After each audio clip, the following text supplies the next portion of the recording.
السلام علیکم ورحمۃ اللہ وبرکاتہ۔ عزیز ناظرین کرام، الخیر ٹرسٹ CGM چینل میں آپ تمام کا استقبال ہے، خیر مقدم ہے۔ حسب معمول ہماری گفتگو کا عنوان سیرت طیبہ صلی اللہ علیہ وسلم ہے۔ آج کی ہماری گفتگو سیرت طیبہ صلی اللہ علیہ وسلم کی 15ویں قسط پارٹ 15 کے ساتھ آپ کی خدمت میں حاضر ہیں۔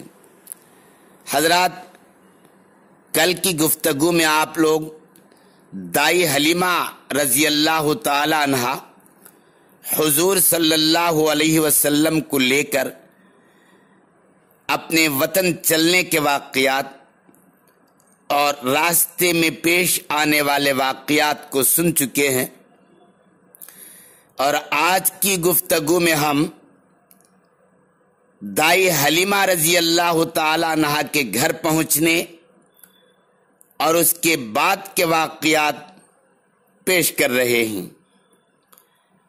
چنانچہ روایتوں میں آتا ہے کہ جب دائی حلیمہ رضی اللہ تعالی عنہا آپ صلی اللہ علیہ وسلم کو لے کر اپنے وطن گھر پہنچ گئیں تو حلیمہ رضی اللہ تعالی عنہا فرماتی ہیں کہ مجھے محسوس ہونے لگا کہ میرے خاوند نے جو کہا تھا عسى اللہ ان یجعل لنا فیہ برکۃ، اب وہ مجھے برکت نظر آنے لگی۔ دائی حلیمہ رضی اللہ تعالی عنہا فرماتی ہیں کہ جب ہم گھر پہنچے تو دیکھا کہ بکریوں کے تھنوں میں دودھ بھرا ہوا تھا۔ گھر میں جتنے برتن تھے وہ سب ہم نے دودھ سے بھر لیے۔ حلیمہ سعدیہ رضی اللہ تعالی عنہا نے کہا کہ اس بچے کی وجہ سے آج ہمارے دن بدل گئے، آج ہمارے گھر کے اندر برکتیں آ گئی، برکتیں آ گئی۔ اور وہ زمانہ ایسا زمانہ تھا، قحط سالی کا زمانہ تھا، اور کوئی خطہ ہرا بھرا نہیں تھا بلکہ خشک اور ویران تھا۔ حلیمہ رضی اللہ تعالی عنہا جب رسول اللہ صلی اللہ علیہ وسلم کو لے کر اپنے وطن، اپنے گھر تشریف لے گئیں تو فرماتے ہیں کہ ہماری بکریاں چراگاہ سے جب آتی تو شام کو خوب پیٹ بھر کر تر و تازہ اور دودھ سے بھری ہوئی لوٹتی تھی۔ ہم ان کا دودھ نکالتے، ہم خود بھی سیر ہو کے پیتے، پیٹ بھر کے پیتے اور دوسروں کو بھی پلاتے تھے۔ اور رسول اللہ صلی اللہ علیہ وسلم کی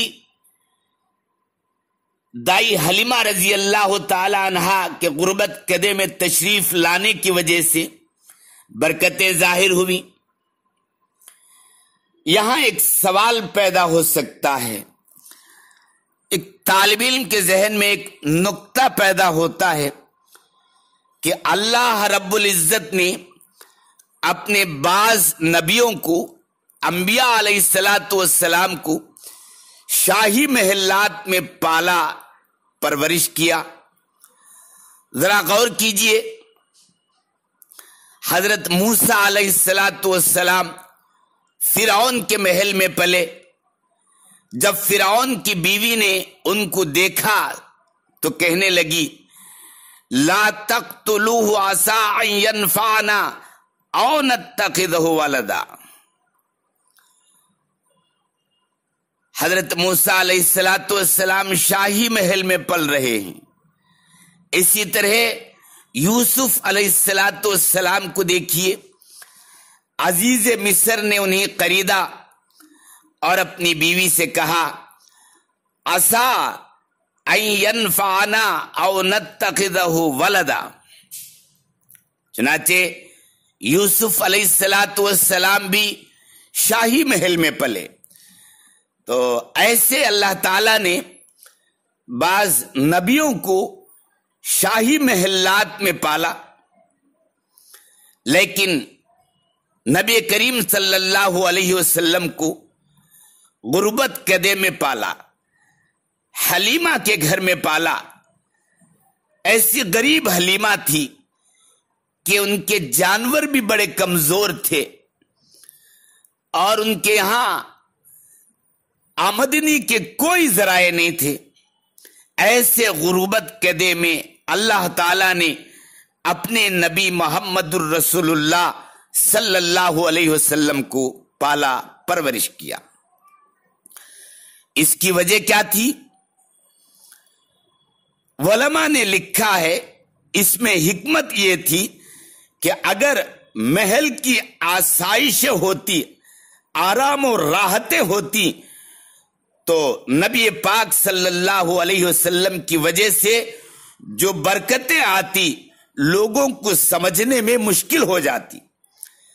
اللہ تعالیٰ نے اپنے محبوب محمد صلی اللہ علیہ وسلم کو غربت قدے میں بھیجا۔ بکریوں کے تھنوں میں دودھ نہیں، ماں کی چھاتی میں دودھ نہیں، پریشان حال ہیں، غربت کا زمانہ ہے۔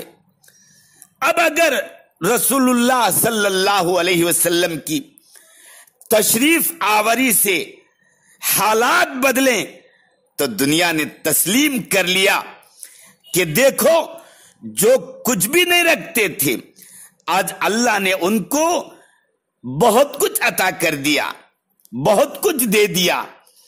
اب یہ برکتیں کس وجہ سے ہیں؟ میرے دوستو، ظاہر بات ہے کہ یہ اس بچے کی وجہ سے ہیں۔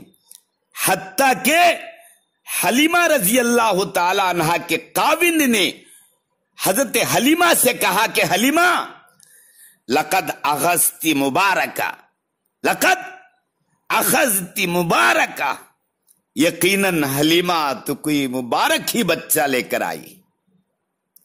میرے عزیز دوستو، بزرگوں، رسول اللہ صلی اللہ علیہ وسلم کی حلیمہ سعدیہ رضی اللہ تعالی عنہا کے غربت قدے میں تشریف آوری کی وجہ سے برکتیں ظاہر ہوئی کہ قریب کی عورتیں آتی، قرب جوار کی عورتیں آتی اور کہتی حلیمہ تم اپنی بکریاں کہاں چراتی ہو؟ وہ کہتی فلاں پہاڑی پر۔ تو وہ عورتیں بھی اپنی بکریاں وہاں بھیجتی، لیکن ان کی بکریوں میں پھر بھی اتنا دودھ پیدا نہ ہوتا جو حلیمہ کی بکریوں میں پیدا ہوتا تھا۔ دودھ اتنا زیادہ تھا۔ روایتوں میں آتا ہے کہ دائی حلیمہ رضی اللہ تعالی عنہا کی بکریاں چراگاہ میں جاتی تو شام کو خوب پیٹ بھر کے شکم سیر تر و تازہ دودھ سے بھری ہوئی آتی تھی۔ میرے عزیز دوستو، یہ قوم کے لوگ اپنے چرواہوں سے کہتے کہ تم اپنی بکریوں کو ان چراگاہوں میں کیوں نہیں چراتے جس چراگاہ میں حلیمہ کی بکریاں چرتی ہیں۔ حالانکہ وہ اتنا نہیں جانتے کہ ہمارے گھر میں، دائی حلیمہ کے گھر میں یہ خیر و برکت کہاں سے آئی ہے۔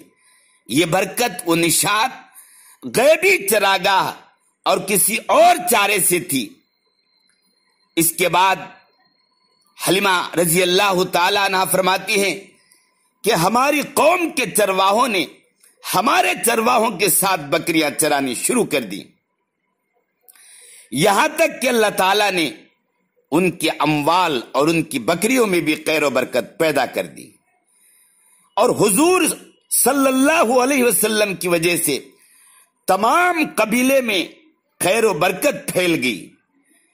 حلیمہ فرماتی ہے کہ میں جانتی ہوں کہ یہ سب حضور صلی اللہ علیہ وسلم کے وجود گرامی کی برکت سے ہے، اور مجھے محسوس ہونے لگا ہے کہ میرے قاوم نے جو کہا تھا عسى اللہ ان یجعل لنا فیہ برکتن، اب مجھے وہ برکت نظر آ رہی ہے، نظر آنے لگی ہے۔ بہرحال عزیز و دوستو، رسول اللہ صلی اللہ علیہ وسلم کا دائی حلیمہ رضی اللہ تعالی عنہا کے گھر پہنچنا اور برکتوں کا ظہور ہونا یقیناً یہ اللہ تعالیٰ کی طرف سے ہے۔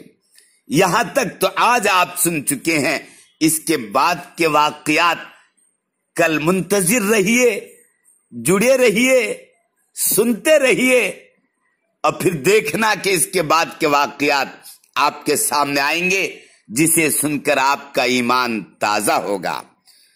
اللہ پاک سے دعا ہے کہ اللہ تعالیٰ مجھے آپ کو سیرت طیبہ صلی اللہ علیہ وسلم کو سننے کی اور اس پر عمل کرنے کی توفیق عطا فرمائے، آمین۔ وآخر دعوانا الحمدللہ رب العالمین۔ السلام علیکم ورحمۃ اللہ وبرکاتہ۔